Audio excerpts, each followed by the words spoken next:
Tim hasn't ate dinner. That's what you call dinner. cooperation in a relationship. Yeah. Sometimes you got shit to that's do. a word. That's a word. Sometimes you got to ask your partner. Speaking of food, I got my mouth full of food. Sometimes perfect for a podcast. The eat cable. Am I going to start eating this cookie then? Since we're doing So the this? thing that's bullshit is that actually it's not bullshit. It's lovely. It's wonderful. That sometimes you can ask your partner and say, "Listen, you got to do me a solid here." Yeah. And none of this guilt bullshit. None of this whatever. Just you help each other out. Yeah, that's right. That's what's happening. It's good. Oh man. Yeah, I was just cooking some dinner, and I don't know. I was complaining about it to Keenan. The size of cauliflower, I don't know. I think the cauliflower I have is way too big, apparently. But I didn't find out. I don't understand recipes that call for a medium-sized onion or anything like that. It's what am I like? Most of them are around the same size, and most of the onions you get are measure it giant. Like, you know what would be a useful measure? The circumference of the cauliflower head. There you go. That's a good measure. You know what else? Hey, how about just telling me the weight? What a medium-sized onion, you fucking retard. I shouldn't say that retard word. I'm sorry. I can say fucking, but I can't say the other one. We're 2 for 2. This is the second You're episode. all about rword.org today, Chris man. What is this? Did I say retarded last week? You did. Yeah, see, it's like once a week not now. last week. The last time you were No, on. he did. Once a week now. He even said it when he wasn't on the show. Medium onion's a medium onion. I don't think anybody else has trouble with it, and that's why it's not an issue. Okay, fine. You define for me what you find as a medium onion in the grocery store. Do you cook, Chris? Are you of course.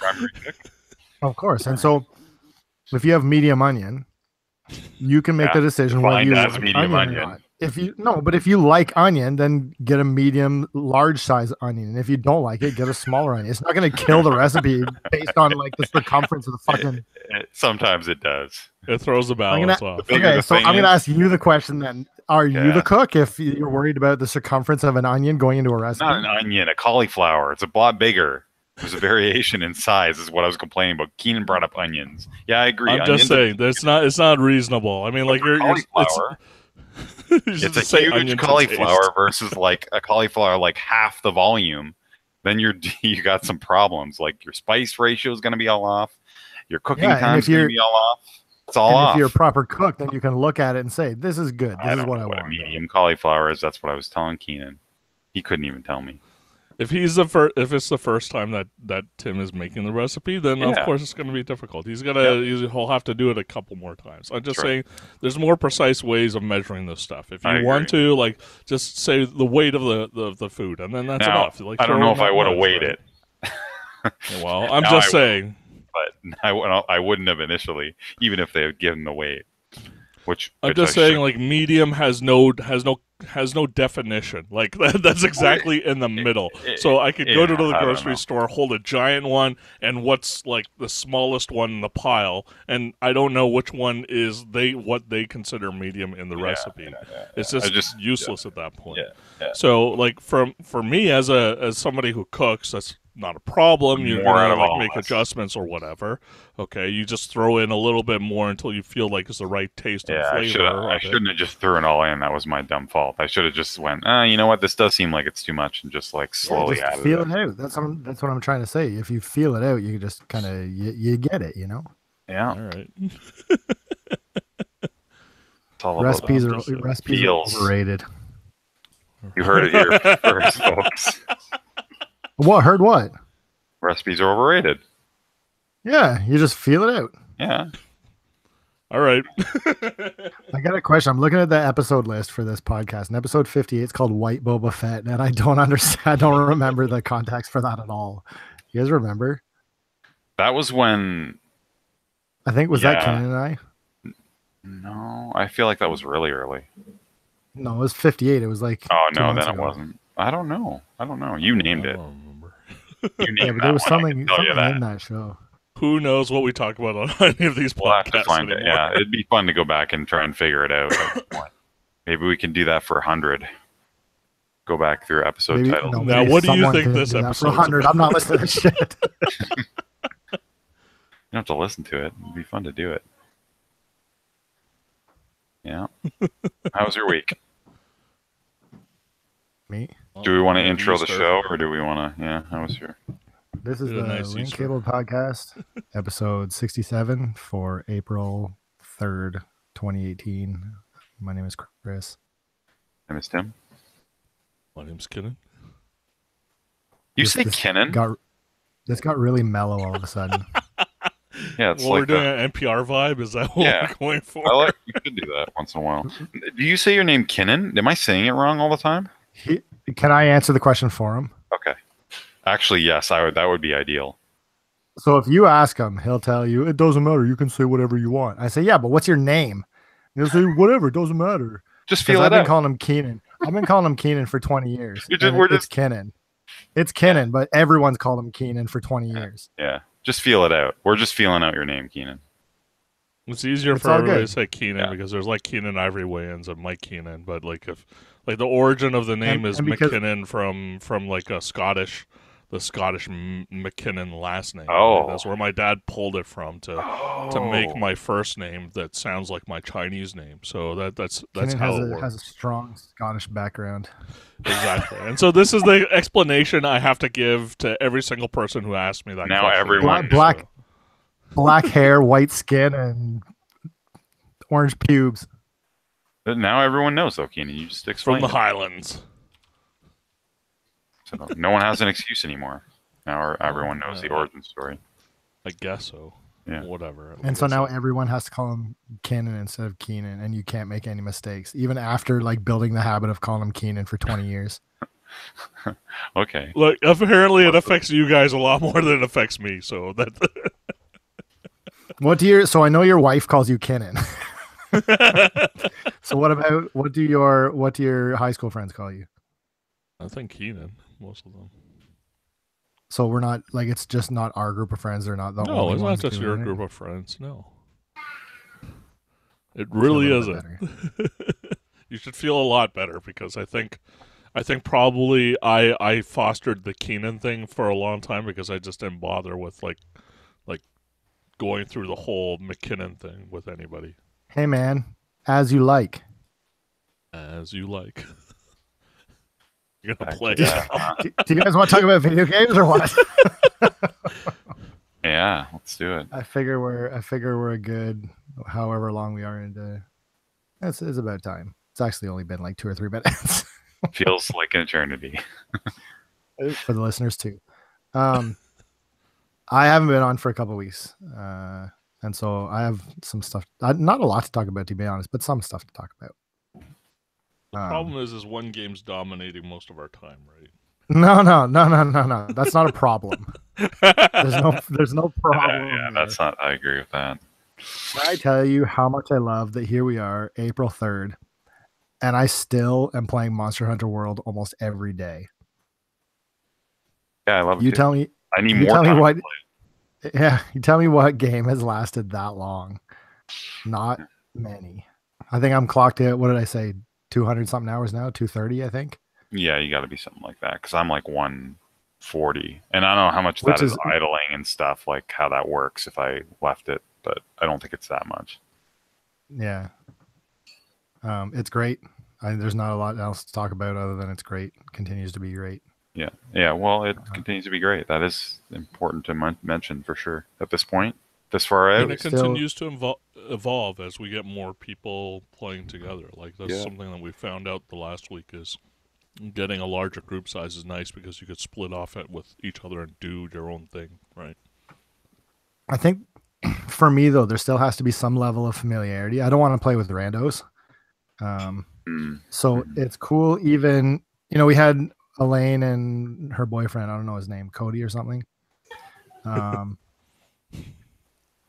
Who in his enthusiasm. No, his audition hunt, he died. Which is pretty awesome. But but it's fun. Like even though it's like slightly removed, it's still close enough where cool, let's play, somebody you can hop into chat with and just Just enjoy yourself, you know, play as you like. I don't know if that's going to catch on, Chris. I'm pushing it. I know you are. Dragon Ball Fighters, I don't think I've played in the last couple of weeks, but it's not for lack of interest. I just haven't. The DLC doesn't seem that interesting. I don't give a shit about Broly or Bardock. They're whole characters for DLC? Yeah, that's there's cool.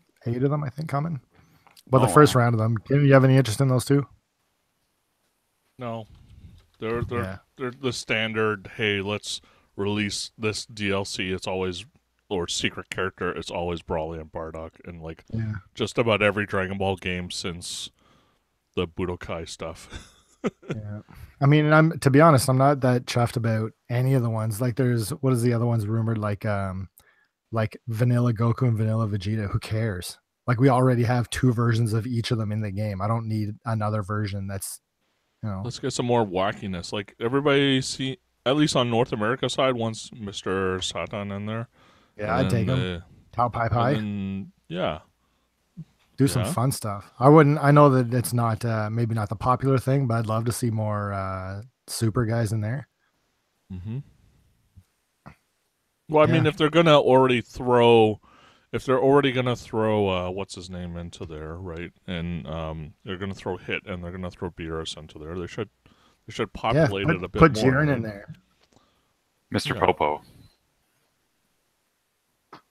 Yeah, let's get some more of the... What's Mr. Popo's moveset going to look like? I don't know. Why don't you describe it to me, Chris? I don't know, because he doesn't fight. No, he doesn't fight, man. It's like Yajirobe has been in some of the games. Man, that'd be so good. I'd love to see him, man. Yeah, let's go back to like I get that Z is the popular one and everybody loves Z. But I would much rather prefer to have them from OG Dragon Ball or Super at this point, to be honest. I'm kind of young Goku with a cloud. Sure. Like they've done that in Ultimate Battle 22, things like that. Yeah. I don't think it's coming because this game has a different vibe to it. It's got a very it's not a fun game, it's a serious game, you know? Yeah. I don't know if a super short character is going to completely kind of mess that game up. Well, not necessarily. I mean, or the Krillin always has some issues. Yep. Like sometimes fireballs just whiz over him and stuff. Yeah, I think 18 is somewhat similar, right? Yep. Like the smallish. I mean, especially compared to somebody like Majin Buu, right? Yeah. So that's still going. I mean, it's funny. Like for a couple months, I've been talking about just those 2 games over and over again, but they're both really good, right? I did play 2 other games though. I bought Sprint Vector for PSVR. The game's hard. It's really hard to control. I would like to play more of it. I think that it would have more of a selling factor. I'd have more buy-in if I had somebody to play with. Wink, wink. Sprint It's Vector. a real good workout. It is though, man. I did a couple races. Like, geez, this is pretty intense. Even just running through the tutorial was like just starting to sweat. Yep. So that's good. Fun. I'll play a little bit more of it. We'll try to figure it out. The other game though that I spent most of the time playing the last couple of weeks, I bought Blossom Tales: The Sleeping King for Switch. Either of you guys know this thing? Blossom Tales is like Link to the Past ripoff. Oh, okay. All right. I think maybe rings a bell. Yeah. It's fine. That's all. I beat it. It's okay. No great recommendation. Just it's fine. 3 stars out of 5. So, like, what compelled you to pick it up though? Like that's always kind of You have so many games coming out on the Switch. What made this one worth it for you to pick up? There was actually, I was talking to Don, and he was telling me that the developer was ready to throw in the towel, close up shop. Castle Pixel LLC. And Blossom Tales was like it actually hit somewhat, made some money. Stopped it from going completely under. And so, you know, I like the idea of supporting the little guy sometimes. But I guess what you're saying is they should have closed up shop. No, you know what? It's not bad. It's not bad. It's fine. I think just how many games like this have you played before, right? It really looks like Zelda. Yep. That's why I say rip off instead of like inspired by or homage to. It's very much like a little bit. Past. Yeah, it's really. It looks like a skin mod. It's really all that it looks like right well, now. Yeah, almost. Yeah. It's and I don't want to make it sound like I didn't like it. I did. It's just Link to the Past is crafted in a way that makes it. This sounds lame as hell, but it makes it magical, right? Like it's really, really good. Yeah. Well, the design, it's the world, it's how everything's laid out. It's a lot of thought is put into it, right? Like. And there's lots to do in the map. There's lots of like hidden caves and things to go inside and holes to drop in. Like all that stuff's great, but you get a piece of heart from all of it. Yeah. And so I never feel rewarded. You just, another piece of heart. Which again, even the fact that I'm saying it's a piece of heart, I'm using terms referencing Link to the Past because, right? It's fine. But I think that there's been a lot of this kind of top-down action adventure games. And it sounds a bit rough if it's not doing anything new compared to Link to the Past. You know what I mean? Yeah. Yeah, I mean back in the day, Link to the Past was the top of the heap, and then you had things like Alundra and like. Whoa! Tim, you want to jump in here or what? Hey, I agree. Alundra's. I don't think it's copying Link to the Past, but it's good. Good shit. It's a good game. So here, how about this? Let's play a game right now where we go around and we take turns saying a type of game like a Link to the Past until we can't do it anymore, until someone drops it. Okay. So mine's Blossom Tales, the Sleeping King, and Keenan, you go second and you use yours. My second one? Yeah, you said Alundra. Yeah, I said Alundra. Okay, Tam. Terranigma. Okay. Secret of Evermore. Illusion of Gaia. Brainlord. Soul Blazer.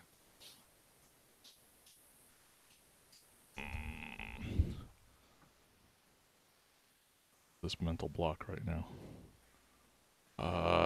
Beyond Oasis. Ooh, that's a good one. There's a sequel or prequel to Beyond Oasis. I can't remember the name of it. That doesn't count. Minish Cap. Twisted Tale of Spike McFang. What? Do you remember that? Let me ask: if we just go through every single Zelda, is that gonna just? No, yeah, I know. When I heard Minish Cap, I was like, we'll let that one pass, but no more Zelda games. Oh shit. Rocket Slime. Oh yeah, does it? Counts. Really? Top down. Oh damn. I'm stumped. I can't think of anything else. I know there's a lot of them too. I was just looking at this the other day. Landstalker. Oh shit, yeah. Well, yeah, I guess. Yep. Yeah. The 3/4, I guess is. It's a 3/4, but it's still the same game. Hyper Light Drifter. Oh, fancy. That's a good one. Okay. Equinox, if we're going the 3/4 thing. You're pushing it a little with that. I don't know. I have another one next time, anyways. Oh man.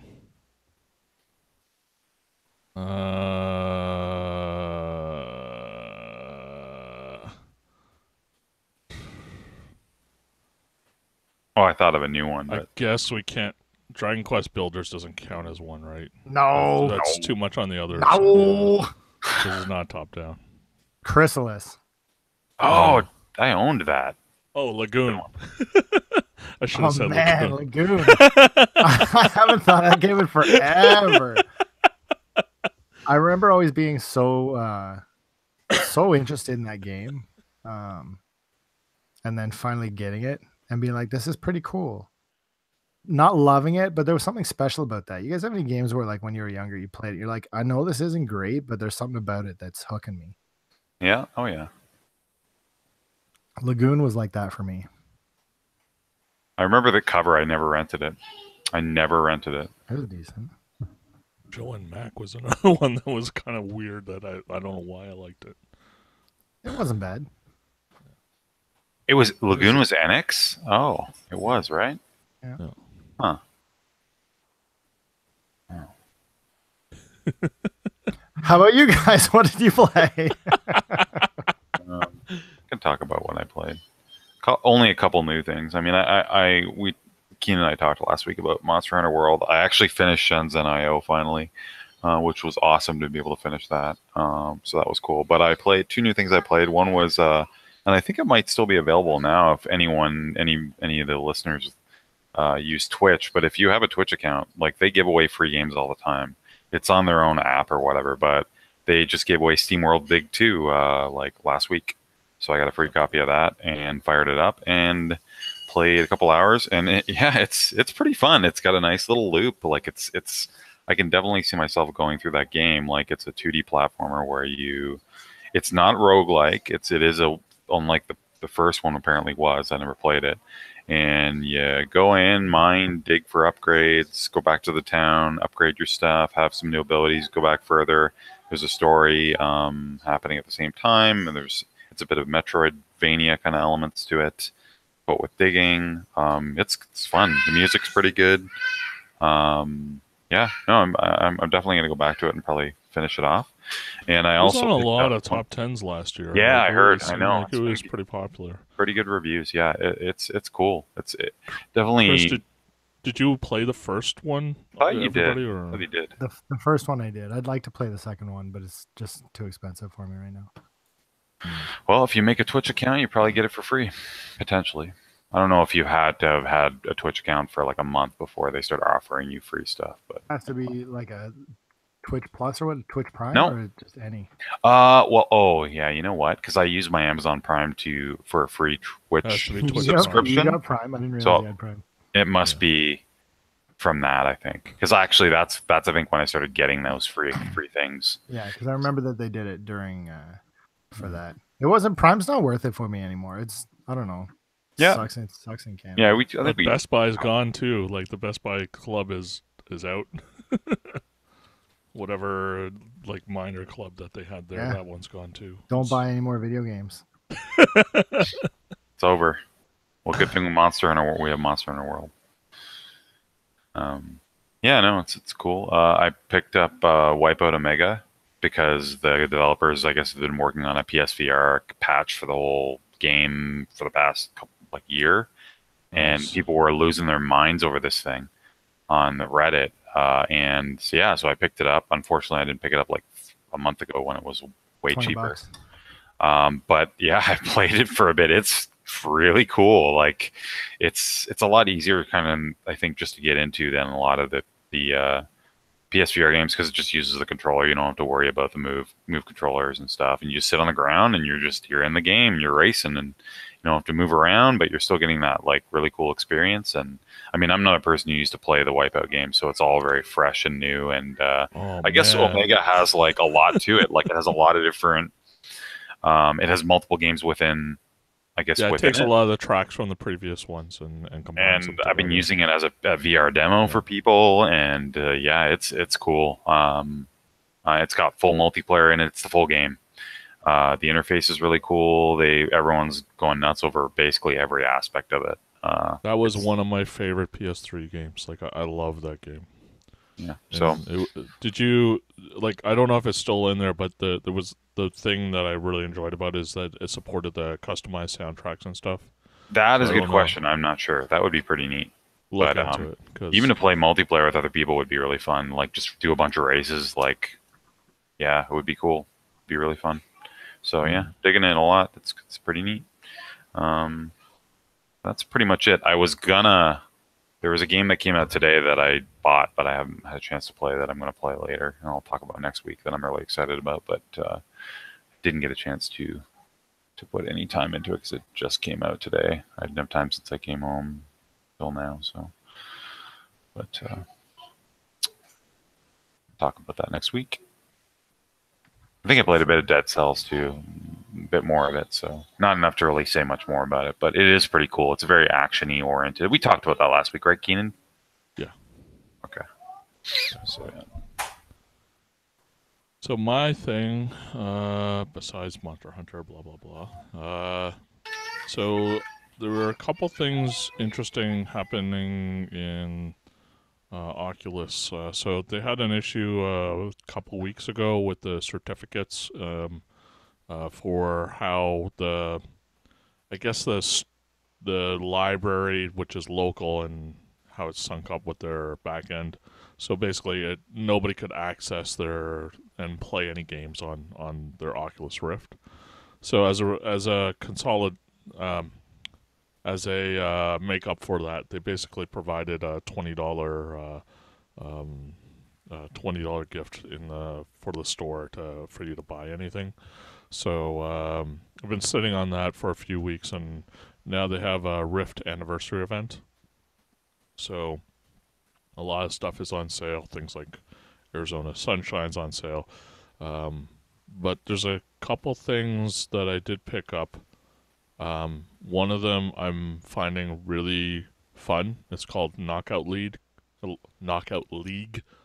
it's a Punch-Out VR game. So it's not a simulation boxing game. It's like Punch-Out in that you have to have timing in it, and you don't really walk around the ring. What you do is stand in place. You sway left, right, or to the left, to the right, or down, or you can do a kind of block with your gloves. But the block isn't something that you can keep up. It only lasts for like a second and a half or so. So you have to kind of time the block if you're going to use it. And it's just a bunch of different boxers that have different kinds of, I guess, abilities and ways to attack you. And they all have personalities, not as racist as Punch-Out. Yeah. But there's nothing quite like what's racist having about Punch-Out? I don't know, man. I'm curious what's racist about Punch-Out.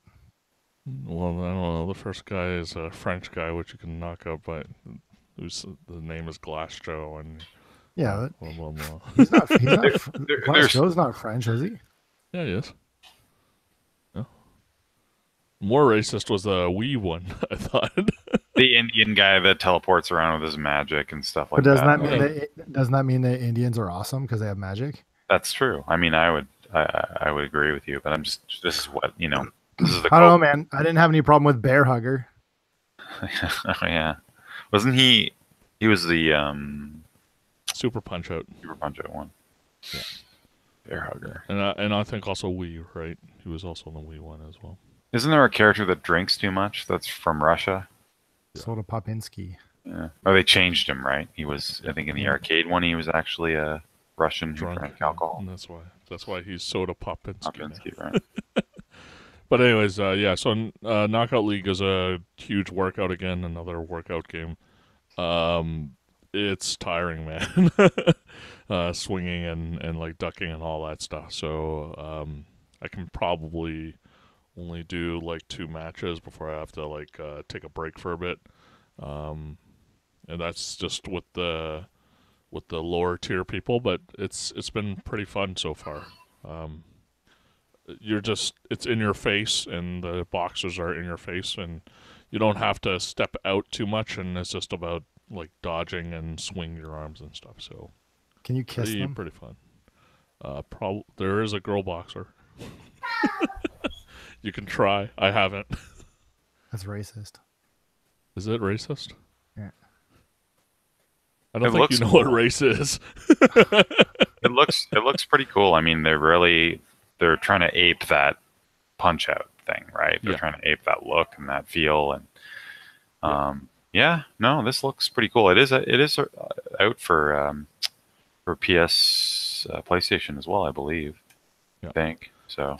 It's available. Just have your expectations like checked because like there's some people who are like, oh, this isn't like a real boxing and blah blah blah. blah no, but if it's like a Punch Out in VR, that's what that's what Yeah.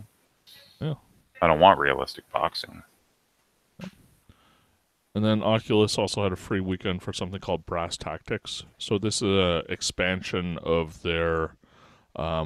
They had a tech demo for doing real-time strategy game in VR. This is the full-fledged game for that, using the same kind of thing where you're directing your guys with gestures and in real time. You move around the board. You basically have the board and you're sitting in the board and you're moving it around and stuff. So I wouldn't say it's a realistic view of the plane and like where your units are.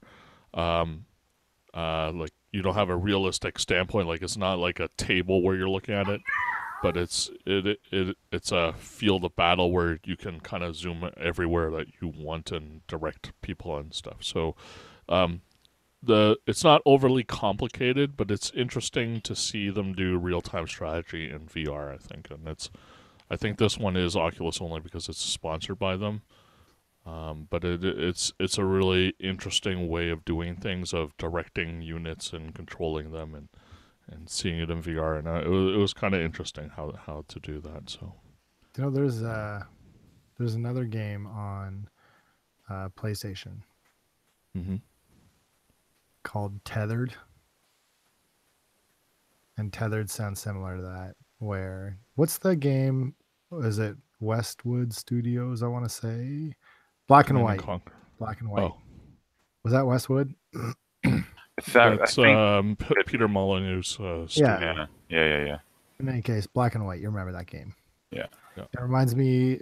Tethered reminds me a lot of Black and White. Only it's in VR, and it's kind of the same thing. There's like a floating island, and you exist kind of beside the island as if you were standing looking at it, and then you can like move people around, tell them what to do, and sounds Oh yeah, I remember this. Yeah, it's on multiple systems.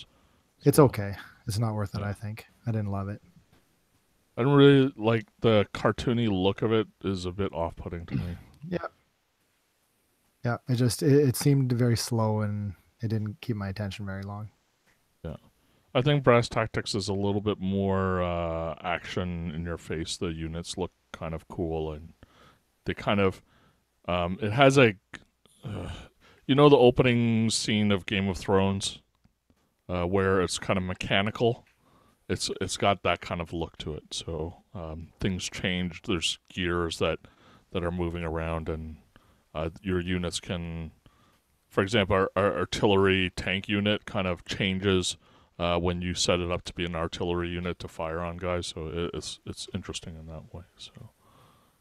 Do you think playing an RTS in VR really makes a big difference in how fun it is? That's what I always like. I saw games. There was, I think, a demo for a PlayStation VR game like that, where you're like the invisible like god person that's moving things around and pick stuff up. And I just like, I didn't see how it really made it more compelling.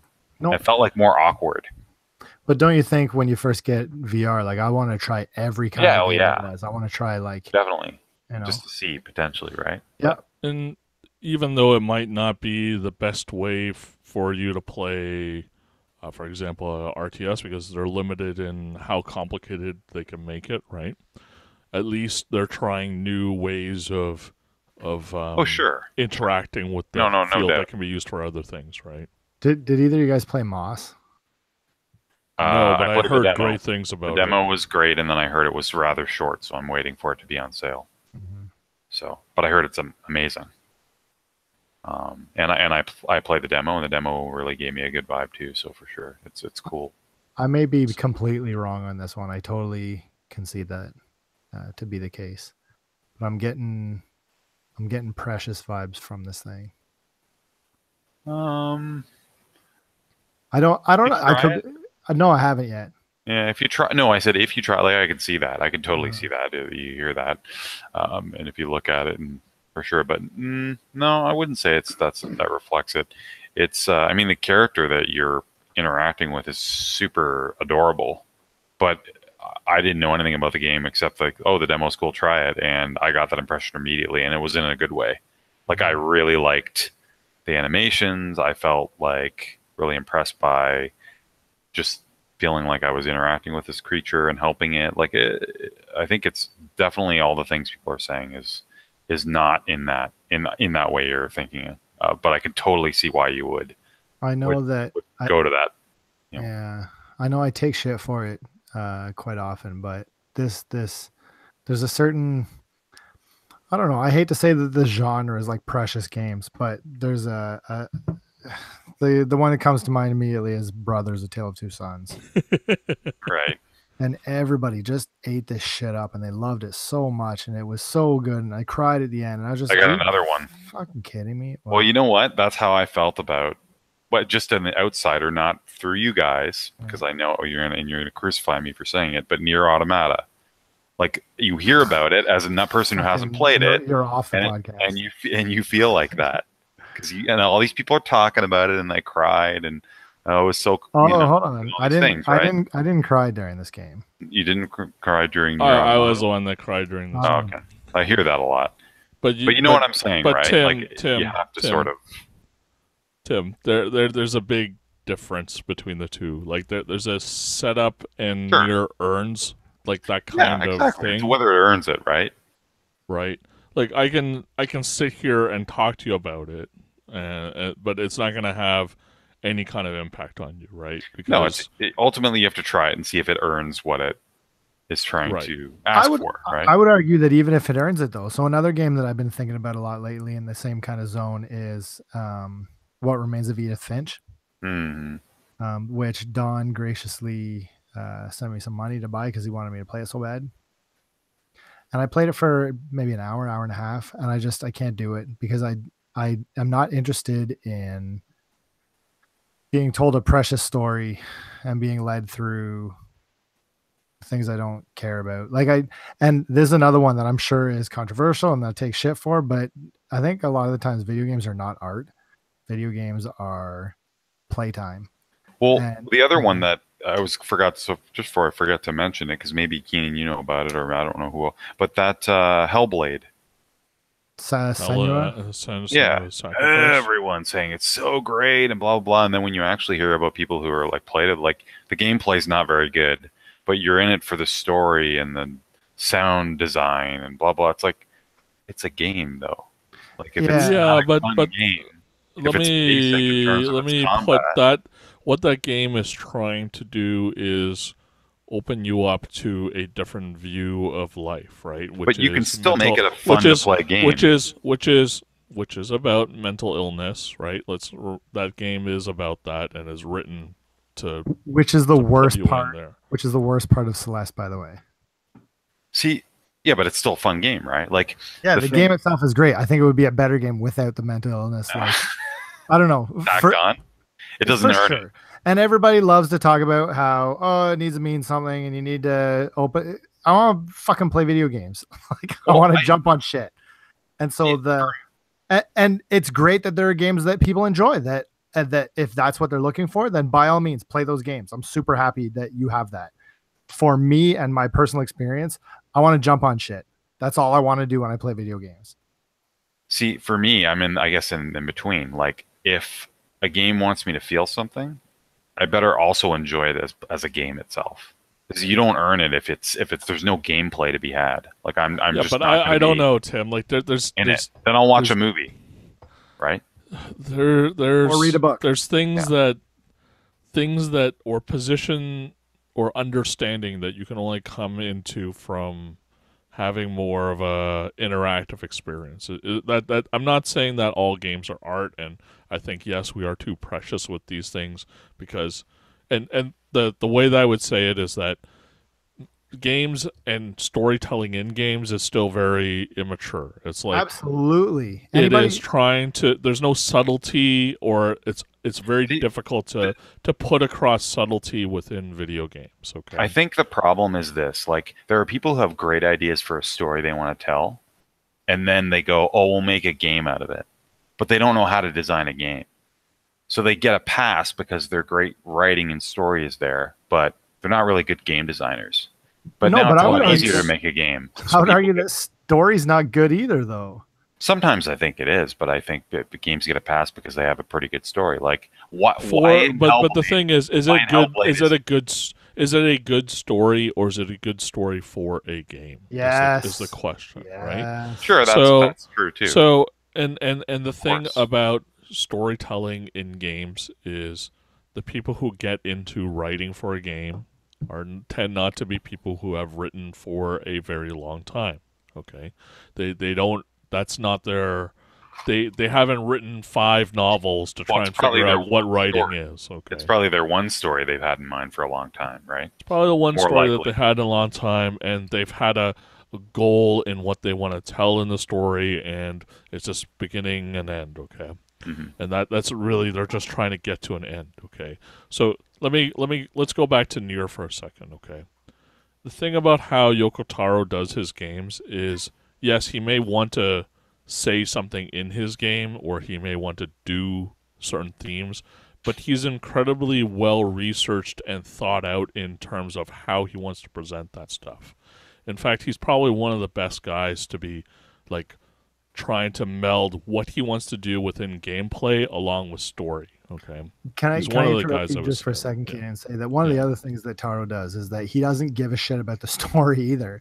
Like, he doesn't take it seriously. Like, yes, fine, but you read any interviews with him, he's like, yeah, I wanted to tell this video game, but it's a fucking video game. Like, even the impression you get from him is that, I put my heart in this thing. I love what I made. Don't take it too seriously. Do you know what I mean? Yeah. Like, yeah. So when I think of a game that tells a good story, and I think that there's kind of 2 branches that we could talk about: games with good stories and games as art. I think that as art, one of the only games that I can think of that really, really nails it for me, and I think is indisputable. I know what you're going to say. What is it? It's that one that game for the Xbox with the Xbox camera that used the whatever it's called. Child of Light? Yeah. No, not Child of Light. Child of Eden. Yes. No. No? Oh. Nope. Oh. Shadow of the Colossus. That's what I was going to say. That's what I was thinking of. But for me, if you could say one game that you could put forward as this is a work of art, I think Shadow of the Colossus is gorgeous. And it's a good game. Yep. It's a fun game. It's amazing. It doesn't I think my problem with video games is everybody just talky. And if I want to read talky, then I'll read a book. I want to play a game. And so Shadow of the Colossus gets around this by not doing any talky and just figure this shit out. Yeah. Like, do whatever. I don't give like just play. Yeah. Okay. And also don't spell out the story too much. Like, you read it through your actions. It's so good. There's so subtlety. There's so big thing about Shadow of the Colossus that I think was pointed out by Tim Rogers when he first took a look at the game. Okay.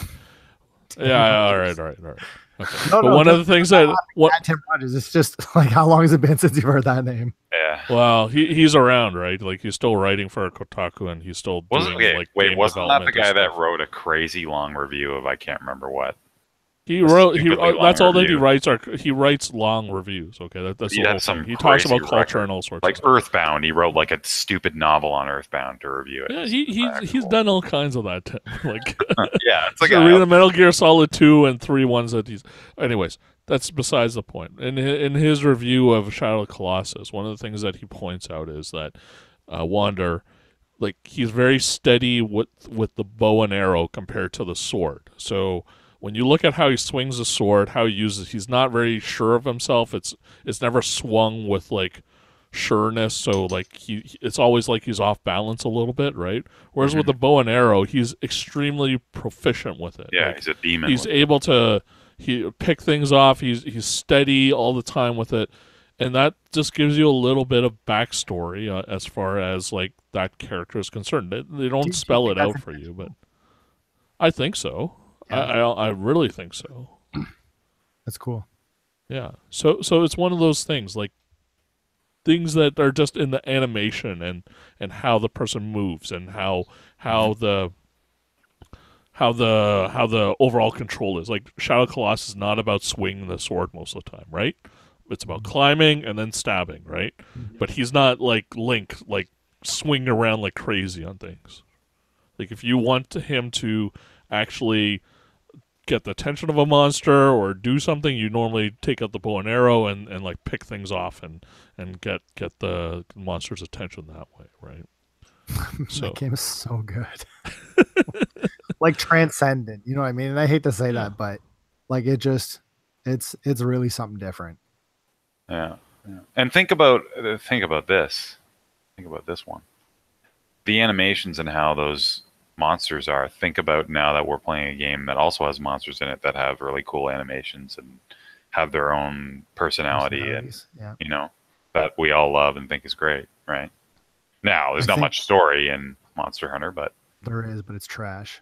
Yeah, but I mean, there's a story in the way the monsters act and behave and animate, and you can tell their personality and all. I think Shadow of the Colossus does it better, though. Mm-hmm. Oh yeah, it's like that's another level.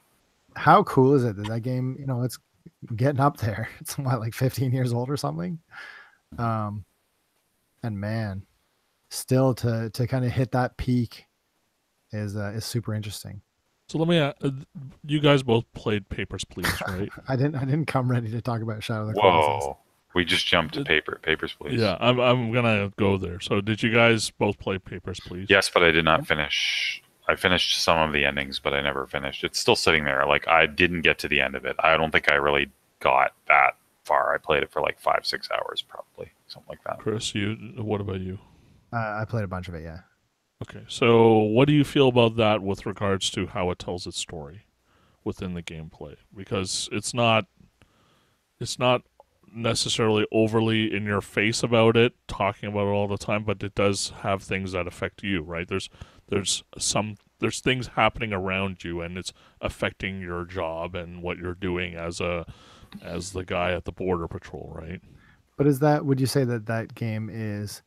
Like, I think it tells a story, but I don't think that it's got a narrative per se. My problem was there's too many different endings. Like, what is this? Like, there's too many stories altogether. Like, I don't know which one is the real one, or you know what I mean? I don't think the story matters. I think that's what I'm saying is that the story narrative doesn't. And maybe I'm reading it completely wrong, but what I got out of it is that the narrative didn't really matter. It's kind of like the experience and the feeling of oppression and there's a lot that I got out of it. It just wasn't. Yeah, it's the themes, not the narrative itself, right? So atmosphere and theme is a strong point of that game, but it's not a very good narrative piece because it doesn't have a good like beginning, middle, and end to tie everything together. Is what you're saying? I don't think it's intended to be, though, is it? Mm-hmm.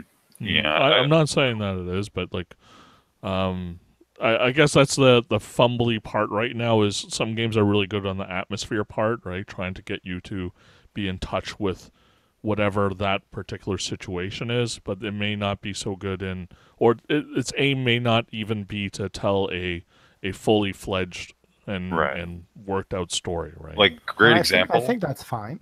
Yeah, like great example of that is Resident Evil 7 VR. Like phenomenal atmosphere. You're not going to get better atmosphere than that. But story, like, it's not. The characters are cool, but there's not much really to the story that matters. But Resident Evil, it's like the same thing as like I don't think that anybody's making the claim that it's that's true. Right? I guess I would say, but it's very in terms of atmosphere, it is for certainly, yeah. Sure. I think that Resident Evil is consumable trash, right? It's the same thing as like a Marvel movie. Like, and not saying it's garbage, not saying it's a bad game, none of those things. I just think that it's in a completely different realm. Oh yeah, I would not call it art really. It's more. But I think that's a big, like in games, right? There's another layer beside movie that you have to create and craft, right? There's the gameplay mechanic part about it, and the ability to give the control up to the person to decide how they are going to progress through a particular narrative is a big thing about games, right? For the most part. Whereas a movie, as a director, you have control beginning, middle, and end of what you're going to put on the screen. Like the parts about atmosphere and all of that stuff, that for movies, to me, that the equivalent is acting, whether the set design's done well, whether directing makes the movie easy to follow and stuff. and then there's a story part, which is also important, but you can have all the other stuff, which is good directing and actors, but the story is BS and falls apart or is incredibly manipulative at some point, right? Right. So it happens in other media. It's just in games, we also have to remember, I think, that there's an added layer as well of the mechanics as well. And the mechanics, too, can be heavy-handed and ham-fisted, like in Brothers: A Tale of Two Sons, right, at the end of that. So right, because there wasn't a good way for them to subtly do that, but they wanted you to... The director had the feeling, oh, I want to make you feel this in some way, right? Such cheese. Night in the Woods was like that too. And I'm almost absolutely sure he came up with that idea, that moment, before he came up with the rest of the game and built the game around that moment. Yeah. In Brothers: A Tale of Two Sons, right? It feels like that, and that's probably why you have a... Like, I had a really bad reaction to that, because I was like, this is just, like, regardless of his personal story that's in the game, okay, which I don't, like, all the power to him that he had to deal with something like that, but at the end of the day, like, what's on the screen, what's being shown to us is what we have to evaluate, or what we have to say is good or bad, right? And if he doesn't create something which melds the gameplay and the story and does it in a smooth fashion, a natural fashion, then that's where you're going to reject his whole entire narrative, right, for it. I think another good example of this kind of a game where it does the gameplay and story is the original BioShock. Like that, the story in that's really cool, and it comes together at the end in a really smart way, and it's a fun game and pulls you in. You're not bored when you're playing it. It's not too long. It's a different type of genre, but it's It's important to say again that there's a very important distinction between games that are art and games with a good story. Like, they're not the same thing. Yeah, that is. I'm not equipped to answer that question myself. I have no idea. No, but if you say, like you say about BioShock, great, it's got an amazing story. Like, I don't have any connection to BioShock. I didn't play it. I don't have any feeling about it. But you can say that BioShock's got a great story, and that it had this amazing narrative that it led you through, and everything was great. I don't know if anybody would be comfortable saying that BioShock is art. Would you? I don't even think that's a valuable question anyway. What is art? Like, it's very subjective. Does this thing give you an emotion? Is the developer, no, I don't the person think who made fair. It? Is the person who made this art? Like, I mean, that's the whole what is art thing. I don't know. I don't think it's an interesting discussion. What is art? I think it absolutely is. I think that's a lot of what we. I don't know how to define what art is, so I that's, to me, it just feels like a worthless discussion, because something's in an art gallery. To me, that's art, sure, because someone's made something to try and get across an idea or emotion to someone else, and hopefully the emotion and idea they get when they see it is what the person intended. Then I think it's probably successful. But beyond that, I think that can apply to video games. I think it can apply to anything that someone makes that someone else sees, right?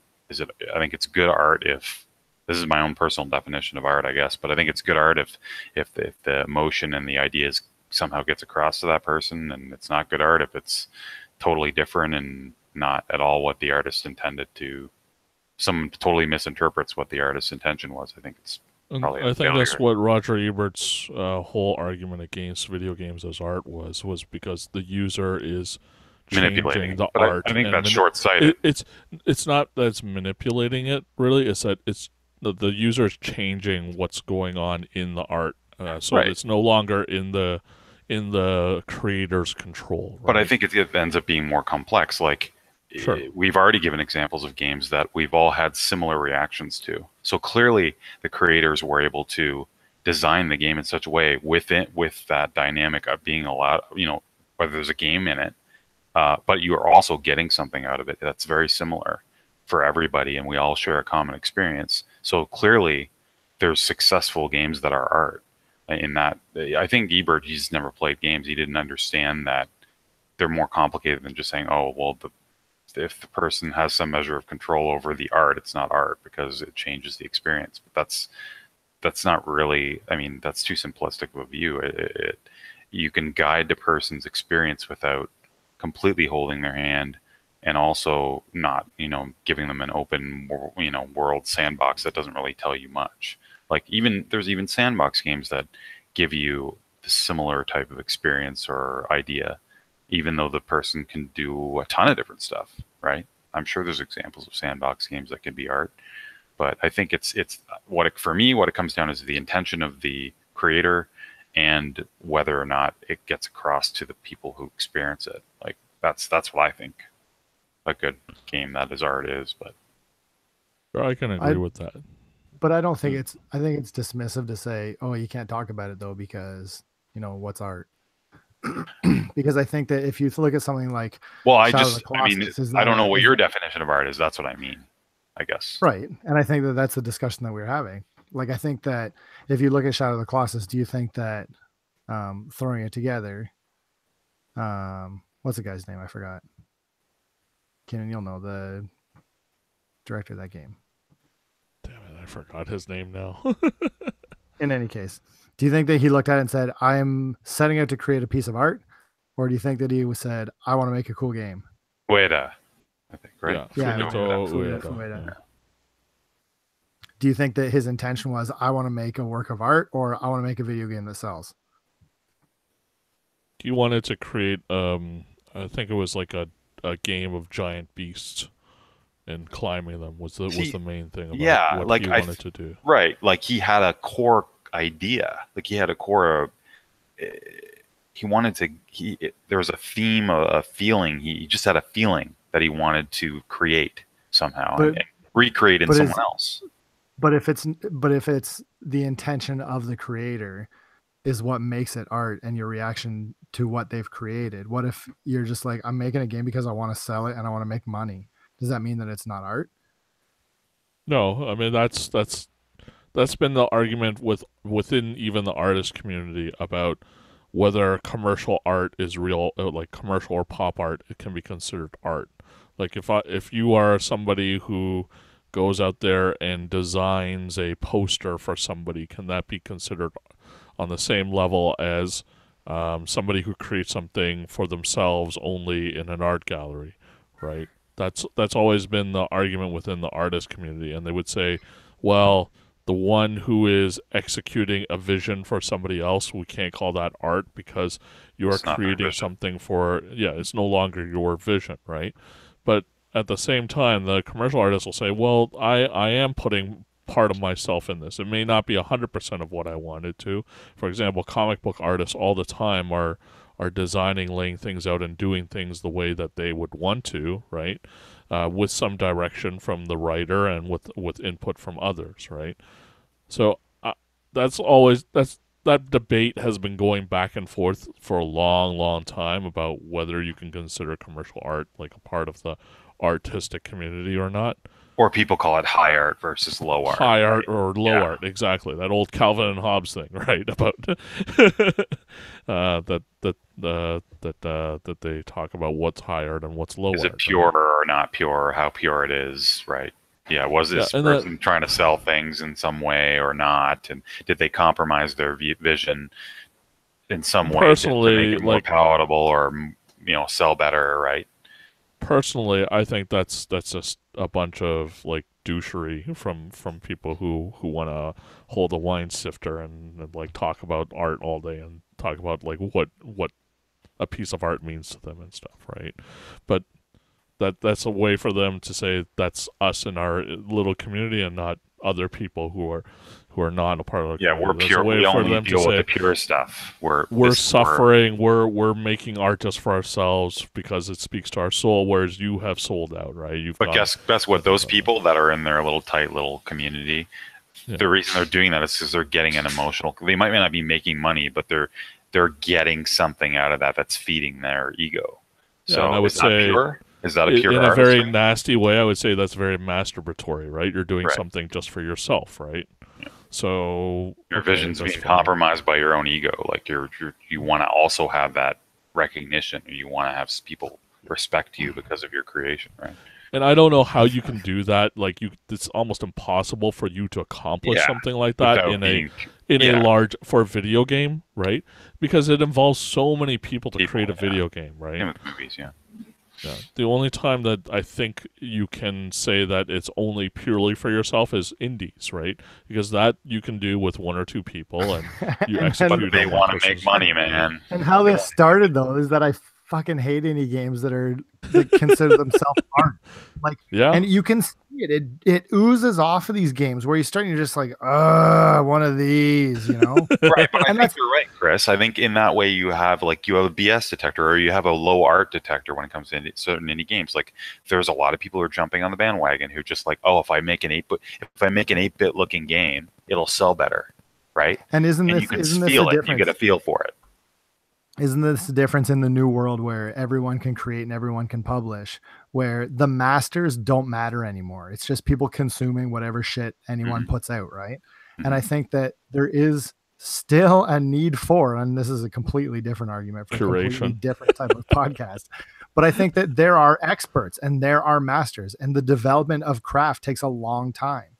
And that stuff comes across much cleaner and much neater and with much more experience than, a 25-year-old that has a cool idea and wants to make a video game out of it.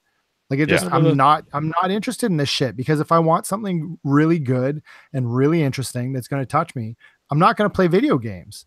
Like, there are other ways for me to get that. Video games, like I said, I want to jump on shit. I want to cut stuff with swords. Let's move on, Well, and I think the hope is that 25-year-old that made something that's just for themselves will turn into a 30-year-old who has now 3 games under their belt and can start to refine their voice a little bit better as they get older, right? They'll get better at what they're doing.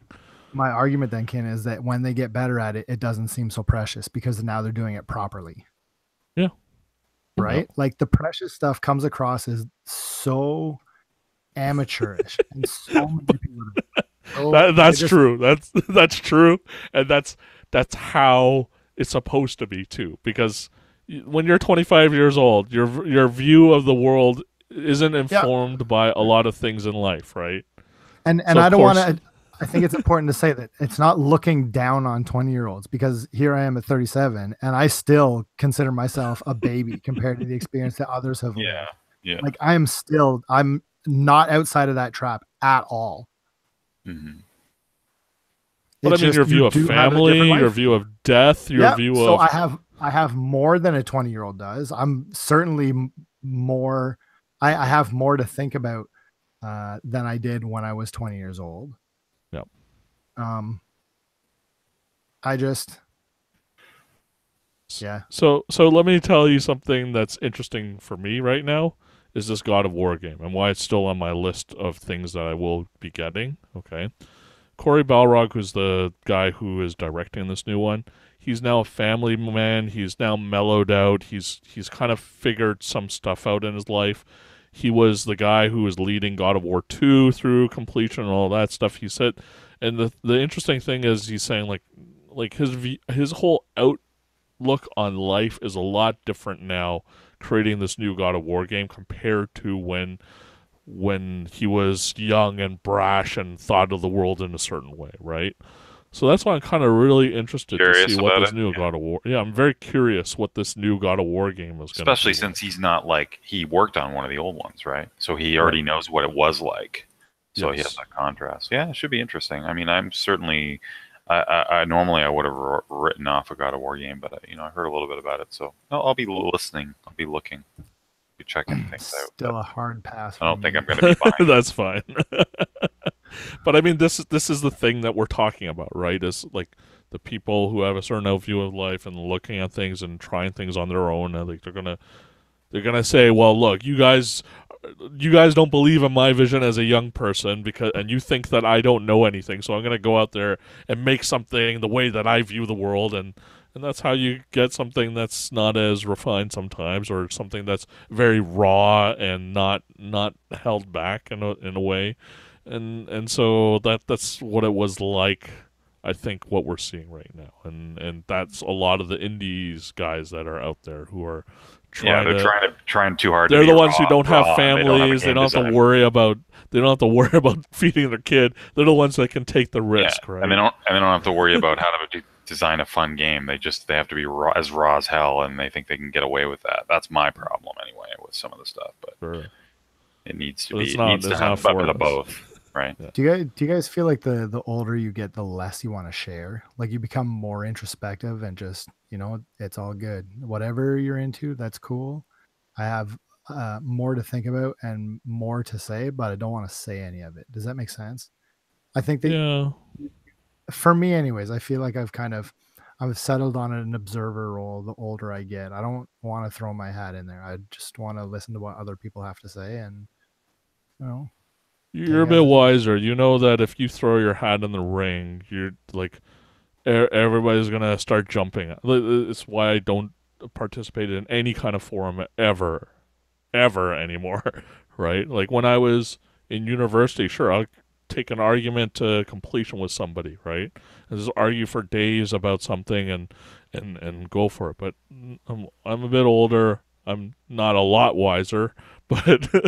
Like it's not worth the energy anymore, right? To go ahead and do that, and it's fine that somebody else has a different opinion at times, right? And we're more accepting, I think, as we get older about that. At least that's the hope, I think. Enjoy your precious games. Who are you talking to?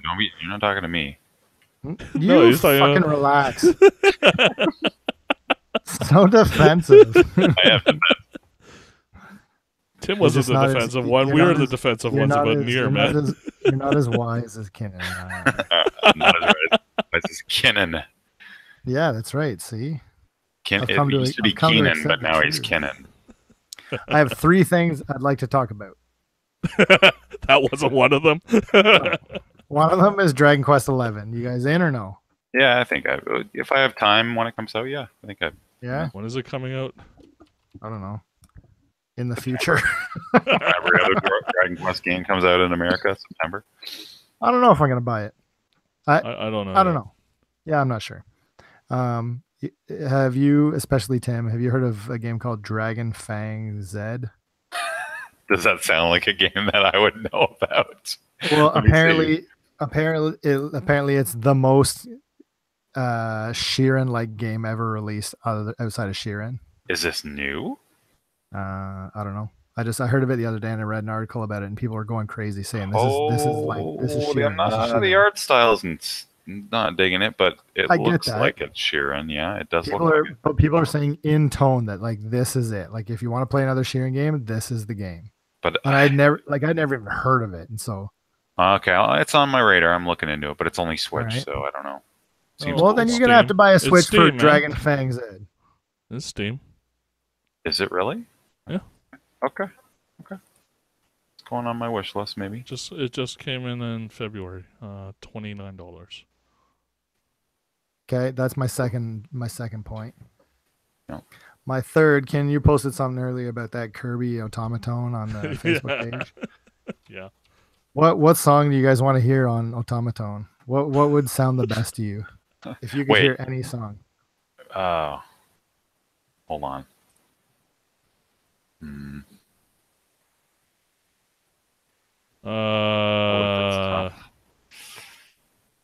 Jeez. Let's just go simple. Super Mario theme. No.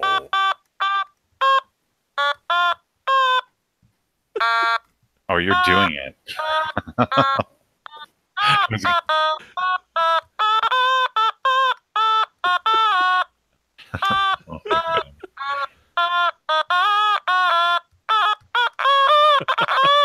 This is not great.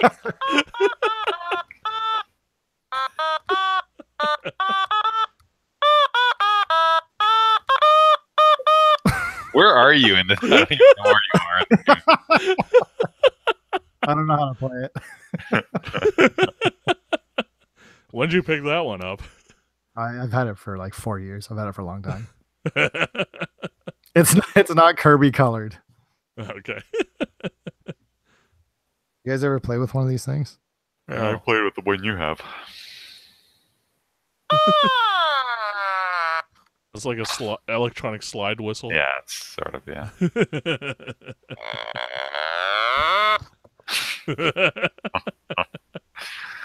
I guess that signals the end of the show. Hey, what's this? What's this?